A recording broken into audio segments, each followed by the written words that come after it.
Trend Scandinavian sudah cukup sinonim dikenakan rumah pada masa kini.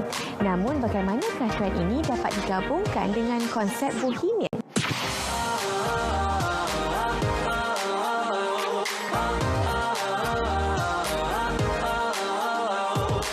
Minggu ini, tim Rumah Vara akan mengunjungi kediaman Astari Natasha yang terletak di Jakarta Timur bagi melihat bagaimanakah konsep ini dapat digabungkan. Jom kita saksikan.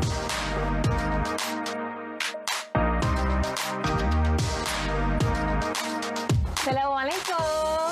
Waalaikumsalam. Astari kan? Ya? Saya Hana dari Rumah Vara. Hana. Bisa saya masuk? Ya, silakan. Terima kasih. Cantiknya rumah. Jadi inilah dia selama ini. Saya asyik mengikuti perkembangan rumah Astari melalui Instagram. Akhirnya bertemu juga dengan pemiliknya. Senang banget akhirnya bisa ketemu Saya dengan juga Hana. senang banget. Rumahnya lagi cantik in person. In real life lagi cantik. Terima kasih banyak. Kalau begitu, mari kita masuk ya. Baik, terima kasih.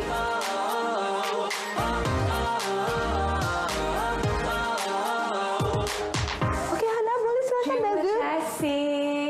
Cantik sekali rumahnya ya. Terima kasih, Hana. Kamu menetap di sini ya? Aku di sini sekitar 3 tahun. Oh, sudah 3 tahun. Adakah sebenarnya rumah ini memang bentuknya asal begini?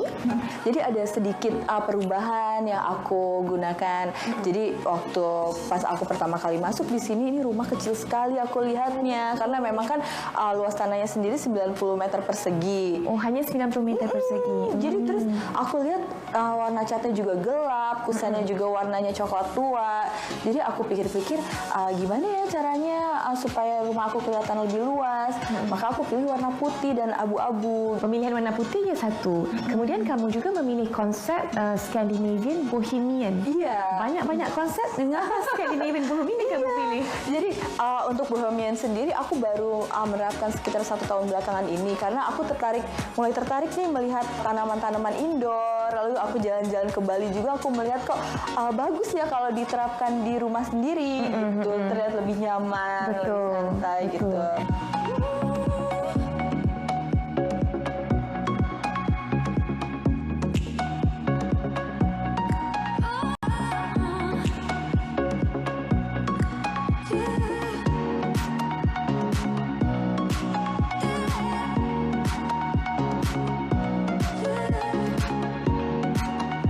Dan kalau saya lihat juga rumah kamu cukup minimal ya.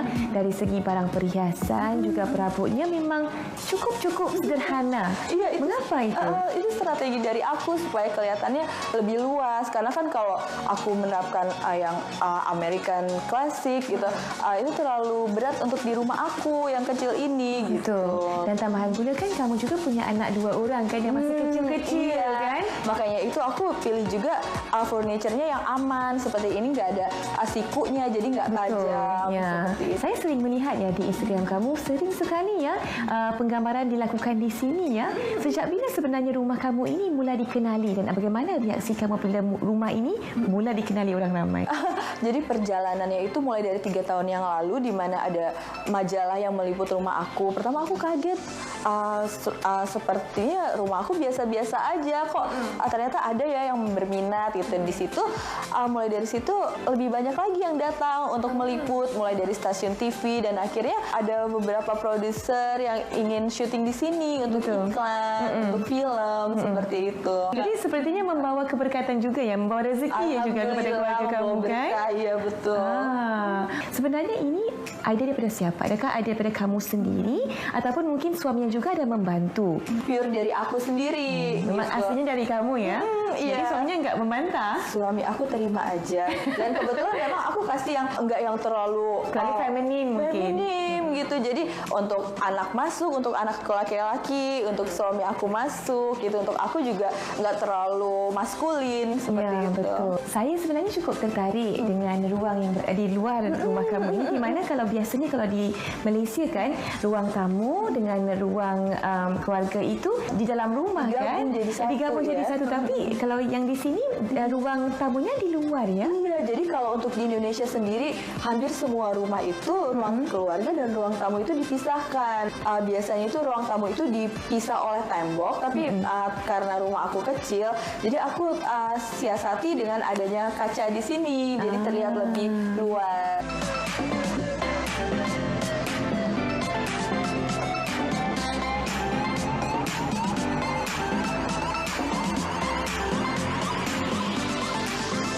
saya tak sabar nak melihat rumah ini secara keseluruhannya. Bisa tak kamu bawa saya mengelilingi rumah ini? Ya, boleh. Ayo kita jalan-jalan yuk. Alright, terima kasih.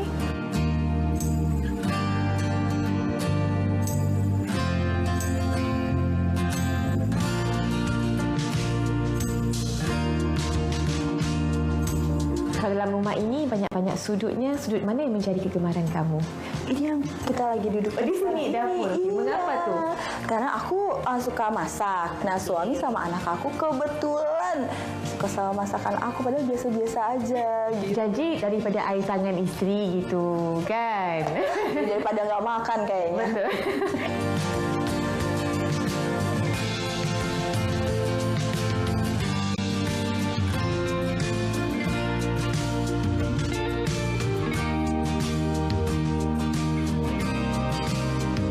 Ini ruang makan. Ruang makan. Ruangnya seperti ini. Kalau saya lihat pemilihan perabotnya masih lagi mengekalkan ciri-ciri Skandinavian itu. Tetapi kalau dilihat pada pemilihan alas mejanya lebih kepada bohemian. Ini kembali seperti living room aku nih. Konsepnya Skandinavian dan bohemian lagi. Okey, di mana ya kamu mendapatkan alas meja ini? Sebab kelihatannya sangat unik kan?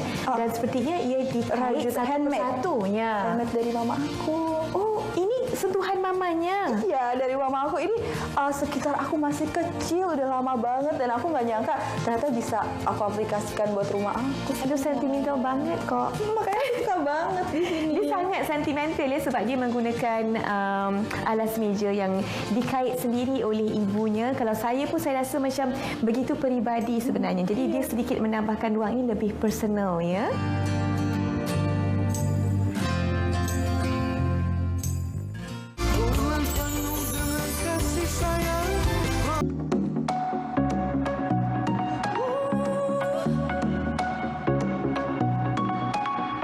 Saya juga fikir antara ciri menarik ruang makan ini adalah ia bersebelahan dengan ruang terbuka yang berada di sini kan. Jadi dia seperti menambahkan selera makan kalau kita melihat ruang terbuka kan. Seperti makan di kafe-kafe outdoor gitu ya. Seperti berada di kafe-kafe hipster kan. Jadi sambil kamu menikmati makanan itu, kamu bisa menikmati juga ruang yang berada di sebelah ini, ruang terbuka kan.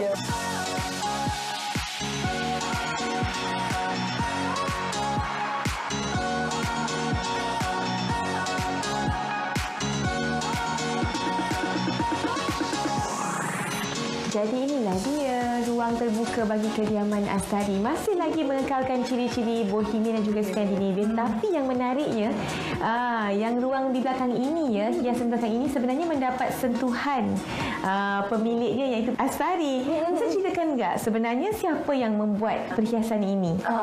Jadi kalau ini sendiri makrame dari Bali. Iya, langsung dibikin oleh pengrajin Bali. Nah, kalau untuk yang tiang penyangganya ini aku bikin sendiri dari tongkat. Kamu bikin sendiri? Iya, jadi aku beli tongkatnya, terus pakai tali diikat jadi satu. Jadi makrame ini bisa berdiri sendiri tanpa aku perlu gantung di tembok. Aku bisa kasih spray atau kain, tinggal dijepit jadi kemah-kemahan buat anak aku. Oh, okey. Cukup kreatif ya sebenarnya. Siapa sangka ya Astari juga punya tangan yang cukup kreatif untuk menghasilkan perhiasannya sendiri kan. Satu lagi yang saya kira menambah seri pada ruang ini adalah pemilihan tapestry ini kan. Tapestry ini sepertinya menambahkan lagi konsep bohemian itu. Iya. Kenapa kamu memilih tapestry yang seperti ini ya? Karena warnanya juga ada kesan hitam, putih, abu-abu, semuanya nggak terlalu berlebihan kalau di-combine, nggak terlalu rame lah.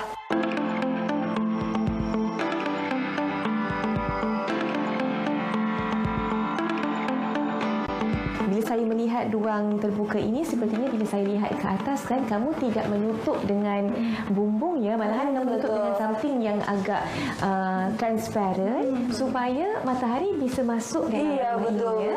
Kita pilih kanopi dengan bahan polikarbonat. Jadi walaupun tertutup, tapi sinar matahari tetap masuk ke sini. Betul. Dan saya kira cukup tepatnya dengan pemilihan jendelanya yang besar kan? Menambahkan lagi ruang dan juga membolehkan matahari itu masuk dalam rumah terus. Betul, jadi banjir cahaya kalau siang-siang.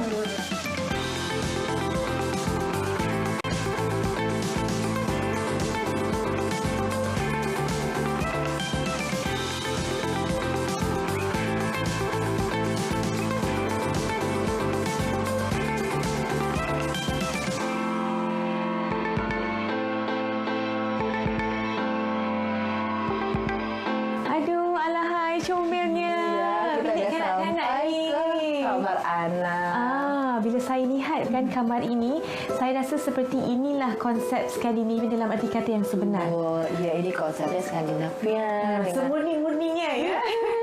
Nggak ditambah apa-apa.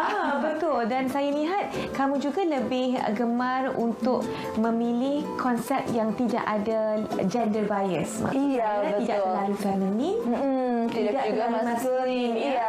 Kenapa Jadi tu? kalau aku sendiri, anak aku yang pertama itu suka binatang. Okey. Jadi untuk pemilihan ininya juga aksesoris kamarnya aku banyakin yang binatang-binatang. Untuk buku juga binatang.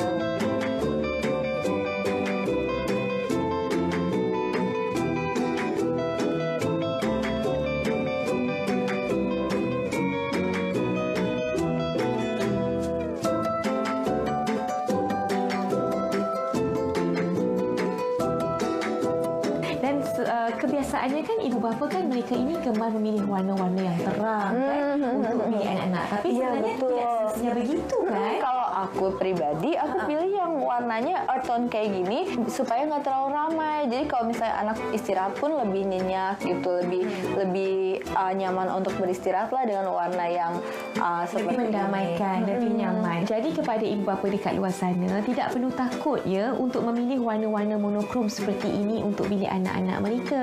Sebab apa? Selagi ada elemen-elemen anak-anak dan juga kids friendly untuk kanak-kanak dalam bilik tersebut, memang boleh kita adakan konsep yang sebegini untuk bilik kanak-kanak. Betul atau tidak? Betul sekali.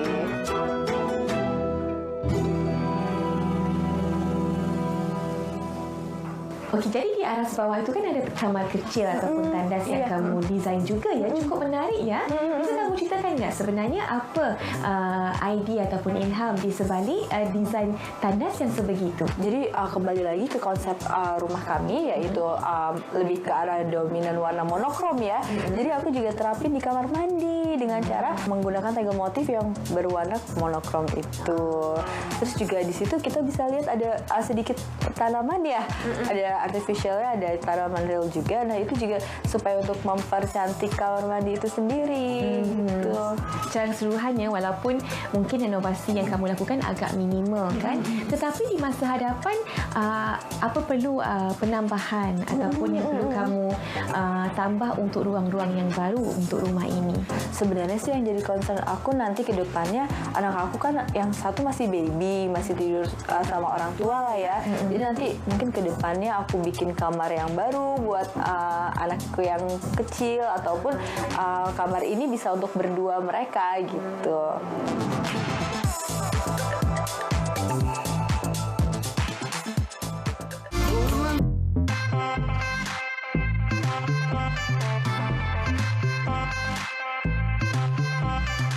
Okey, untuk segmen macam-macam boleh kali ini, Hana nak tunjukkan kepada anda semua macam mana anda boleh gunakan penyangkut baju dengan kreatif untuk menyimpan artikel serta majalah-majalah yang berlambak dekat ruang pejabat anda seperti ini.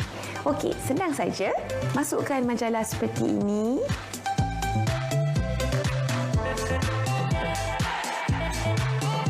Gunakan pelekat serba boleh ini.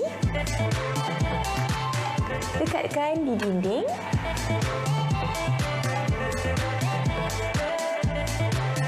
Dan gantungkan penyangkut baju ini. Mudah kan? Dan kemas. Kalau anda risau macam mana cara nak menggantung dan juga menyimpan koleksi tudung dan juga selendang anda, tak perlu risau lagi. Apa yang anda perlukan mudah saja. Gunakan saja penyangkut baju yang biasa seperti ini. Kemudian carikan ring-ring langsir seperti ini yang mungkin anda tak pakai, ataupun apa saja ring yang berbentuk bulat seperti ini.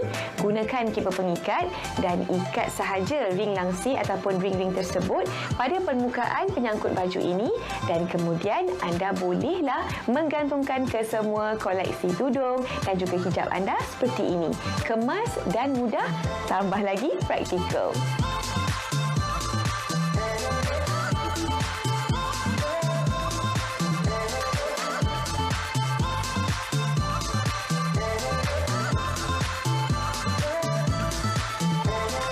Okey, sekarang ni nak tunjukkan pada anda semua macam mana anda juga boleh menggunakan penyangkut baju sebagai tempat untuk anda meletakkan tisu. Apa yang anda perlukan, mudah saja bahan-bahannya. Gunakan penyangkut baju seperti ini atau penyangkut baju yang mudah lentur. Contohnya penyangkut baju buat daripada besi ini. Seterusnya, tisu dan ribbon sebagai perhiasan. Caranya mudah saja. Setelah anda potongkan bahagian tengah penyangkut baju ini, masukkan tisu. Tampalkan ribbon sebagai perhiasan tadi. Kemaskan dan gantungkan seperti ini.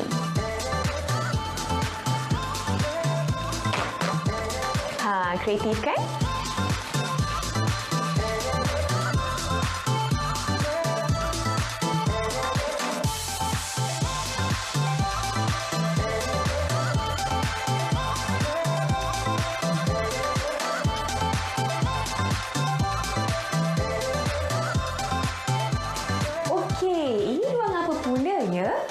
Ini ruang multifungsi. Ruang serbaguna. Okey, sebenarnya apa antara serbagunanya bilik ini? Apa fungsinya? Karena kan ini kan bisa dilihat ini banyak banget barang-barang. Mesin menjahit ada, komputernya juga ada, ya. Anak juga. Jadi di sini ini keterbatasan lahan. Jadi untuk ruangan ini kita fungsikan dengan maksimal gitu. Jadi bisa jadi ruang kerja untuk suami, ruang menjahit untuk aku, nah juga untuk bermain anak-anak seperti itu. Okey, patutlah namanya ruang serbaguna ya. Serbaguna. Tapi kalau yang ini pula kenapa? Kenapa disediakan pakaian yang ekstra dalam bilik ini? Jadi kalau untuk sehari-hari, kalau misalnya kita menyetrika pun biasanya di sini gitu. Oleh karena itulah ada si gantungan ini. Jelas sekali sekarang ini kenapa bilik ini dipanggil bilik multifungsi. Enggak berhenti sampai di situ. Oh tidak? Ada Ruangan lagi? ini pun digunakan sebagai guest room. Oh, gimana nak letak katil? Di sini tak ada katil untuk guest Di room. sini ada sofa bed. Oh, jadi sofa ini bisa kita tarik. Dan jadinya bed.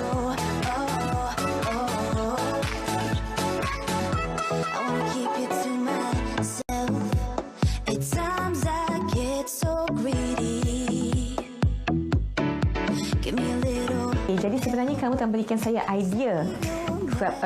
Kadang-kadang setengah bilik itu bisa dijadikan pelbagai kegunaan. Ada yang bisa digunakan untuk bekerja boleh, untuk kita melaksanakan hobi kita juga boleh, untuk anak-anak juga boleh, untuk tamu juga boleh.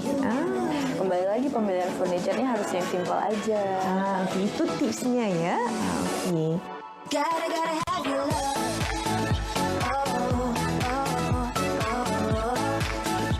Jadi inilah dia ruang menunggu ataupun merangkap ruang tamu bagi kediaman Astari. Kebiasaannya Astari kan, ruang tamu itu bersambung dengan ruang keluarga. Tapi Astari telah pun mengasingkannya ya. Kenapa begitu ya? Jadi rumah ini bawaan dari developer. Seharusnya ini ada serambi. Teras. Serambi. Jadi di sini karena space-nya lumayan banyak, aku pasang pintu. Jadi serambi ini aku manfaatkan sebagai ruang tamu. Okey, jadi terdapat dua pintu lah kan? Pintu. Pertama pintu hadapan untuk pintu masuk dan yang keduanya adalah pintu ke rumah kamu, betul? Iya.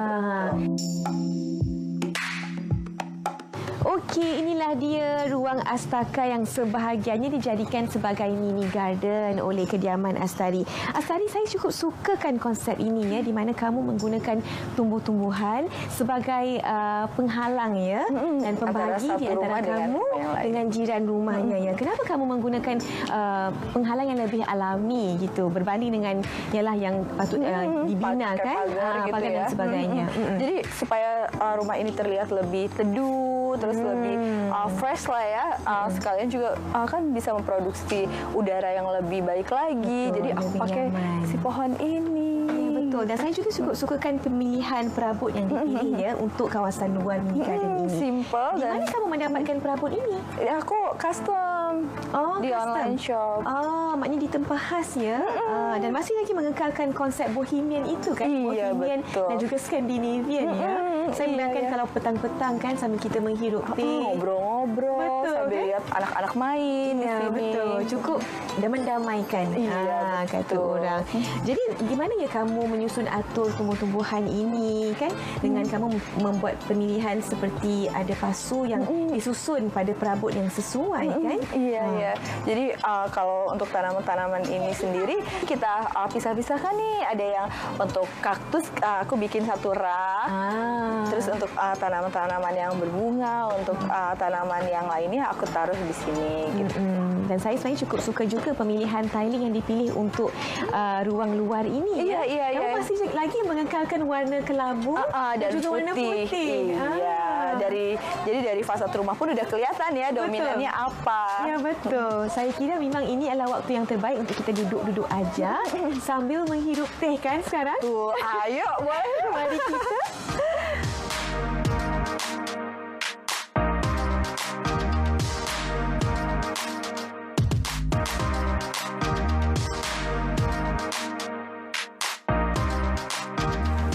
Siapa bilang warna monokrom itu membosankan? Jika pandai digayakan dengan konsep yang betul, ia pasti akan membangkitkan kedamaian dan juga keceriaan kepada setiap penghuni rumahnya. Jangan lupa ikuti Rumah Viral untuk lebih banyak idea dan inspirasi kediaman. Kita jumpa lagi. Bye.